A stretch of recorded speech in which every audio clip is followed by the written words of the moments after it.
All right, if someone tells you Lovie Smith is on the hot seat, don't believe him. He's not.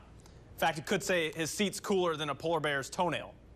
But after just 5 wins in 2 seasons, there's no doubt it's time to start seeing some progress. As for the heat, the guys in the early session said it didn't really bother them, but they said it would be brutal for guys in the afternoon session, guys like Scott Langley behind me, who just teed off. So it's going to be a long day for them. As for me, I got to hit the showers. I need a cold shower.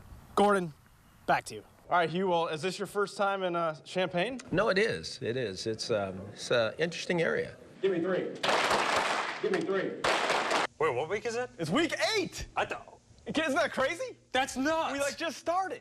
I know. But it all comes down to this. Argenta Orienta, LSA for all the LOVC Northwest Marbles. You hear that? Fight music playing in the background here. College football season right around the corner. Noah Newman checking in for a special sportscast here from Big Ten Media Day in Chicago. And oh man, hard to believe it's been over 10 years since a WA&D photographer sported this photog apron in Columbus, Ohio, capturing one of the biggest moments in Illini history. A 28-21 win at The Ohio State. Did you have a good weekend? I know you made the trip up to Madison. No, it was terrible. I got a tweet from Mark Tupper right here. I'm going to read this. Now, this was towards the end of the game. At Mark Tupper tweets, came down to the media workroom to get started writing. I'd seen enough of the worst Illini performance of the season. A disaster in Madison. I don't know what else to say. You put it perfectly. Well, you know. 105. My dreams of becoming a professional football player aren't dead yet. A lot of talent at the wide receiver position could be a real strength when you talk about Dudek, Ricky Smalling, Carmani Green, Sam Mays, just to name a few. It's hard to believe it's year 3 already for you. You talked about earlier today, year 1 was about people and culture. Year 2 was about plans and development. So what are you looking to accomplish in year 3? What's year 3 all about? Well, the brackets are out. I've got mine filled out already. Your 1 seeds are Virginia, Xavier, Villanova, and Kansas. Here's how I see it shaking out. Got to pick a 12-5 upset. It happens every year. Let's go with New Mexico State over Clemson. Cinderella, Loyola Chicago. We've been following that team in the Missouri Valley this year, but we have had awful luck here recently. Lonnie Matlock got us twice. Grace Moll made us look like Steve Urkel with a softball bat. So we need to break our losing streak in Shelbyville. Let's booze. We're on. The original Friday Frenzy. There's Noah Newman. He's getting ready to bring you high school hoops action along with Gordon Voigt from across Central Illinois. First place on the line, Lincoln taking on Muhammad Seymour. Now, you may recall Bulldogs beat Lincoln way back at the beginning of the season in a real close game by like 6 points. So this was a big one. A little bit later, Grunder. Grunder. Grunder. Ben Grunder with the acrobatic layup. Oh, again. And then Grunder again.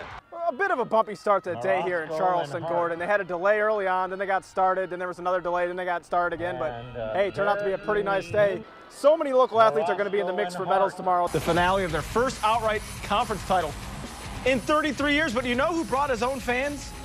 Mr. Keyshawn Evans.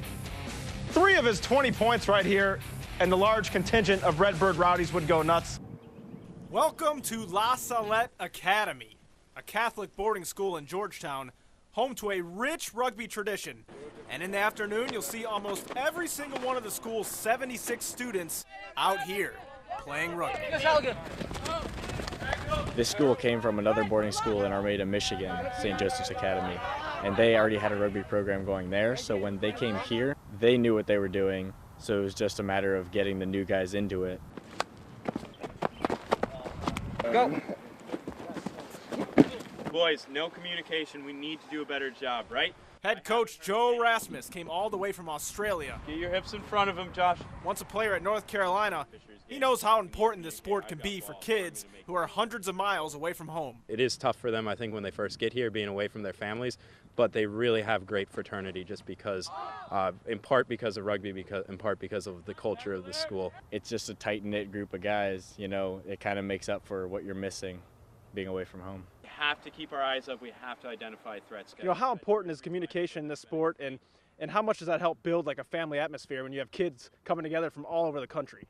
Yeah, well, it's absolutely huge, the communication, just because rugby is kind of like a game of chess, but someone's trying to take off your head, and instead of just having one player, you have 15 people trying to play the game of chess all at the same time. Hey, go right, go right! These guys are gearing up for their biggest game of the year, a showdown with Nequa Valley.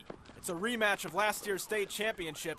Then in May, we also have the Midwest Championship, where we'll be playing, hopefully, to be the #1 team in the Midwestern United States and a team in around the Great Lakes. It's pretty amazing. A small school out here in central Illinois has established itself as one of the best ones in the country. I mean, how do you explain that?